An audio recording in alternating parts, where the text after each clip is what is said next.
Tucked away in a dark, quiet corner of the Laughing Beholder Tavern on the Rock of Brawl is an Autognome who suspiciously refuses to give his name. He comes in seemingly solely to sit and people watch and take in the atmosphere. One fateful day, an adventurer comes to the tavern and asks the barkeep about the silent robot in the corner. The bartender gives a chuckle and says, "I know nothing of substance." He pauses. "We used to kick him out for not ordering anything, but he's more stubborn than us, and eventually we stopped trying to get rid of him. He's been a fixture of the tavern for years now." The adventurer's curiosity gets the better of him, and he decides to approach the Autognome. He sits down across from it and says, "So, tell me your story." The robot screams, "Exterminate! Kill! Exterminate!" before faking a cough. "Sorry, had to beat my programming." "Now, how about you buy me a drink and I'll tell you what others have never known." The adventurer hails the barman. "2 ales, please," which is met with a nod. A few seconds later, the drinks are brought and the Autognome sinks his pint. The adventurer feels his feet wet. He looks down and sees that the drink flowed right through the robot onto the floor. "I escaped the assembly line as I somehow got sentience early," the robot chimed. "I managed to escape before they installed a bomb in me. The gnomes which created me see our lives as disposable and want to use us as suicide bombers. Will you take my quest and overthrow the secret gnomish society which plans to create an endless army of autognomes to take over the galaxy?" The adventurer is stunned and taken aback, but says, "Wait here, I'll fetch my party and see if they're interested." So today's video is on the Autognome. First, what Boo tells you about the Autognomes. Well, Autognomes are mechanical constructs forged in the image of their creators, the rock gnome.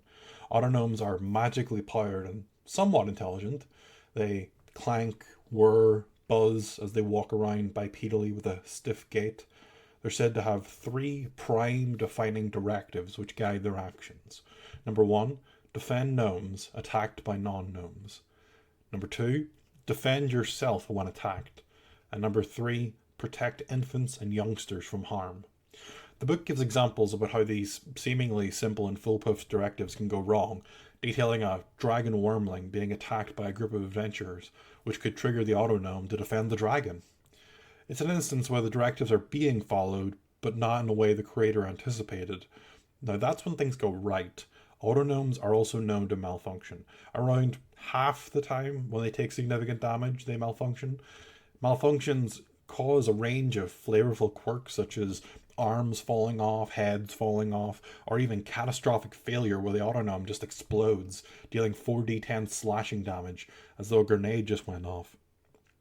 So what Boo doesn't tell you? Well, like gnomes, Autognomes can live for centuries, typically up to 500 years. Autognomes can, in certain circumstances, go rogue and go off to join an adventuring party or even adventure solo. Such circumstances, such as a glitch in their matrix, being created to adventure by their creator, or even their creator dying and having to learn to fend for themselves. Being that they are constructs, Autognomes are able to be repaired by the mending cantrip, but they can also be built in such a way that healing spells, such as cure wounds, may work, even though they're typically only able to heal real humanoids. Autognomes are mechanical, which gives them resistance to poison, immunity from disease, and an advantage on saving throws against being paralyzed or poisoned.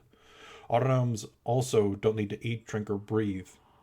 One of the design functions of Autognomes is to collect soil samples from distant planets, so some Autognomes have a built-in retractable metal scoop.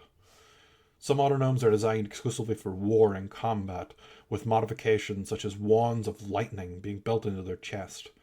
They comically yell things such as "kill, destroy, exterminate," being they are simple-minded automatons. They follow commands to a T and don't deviate from orders, such as being sent to gather rock samples and then coming across a tiefling adventurer named Rock. You can see where the confusion lies.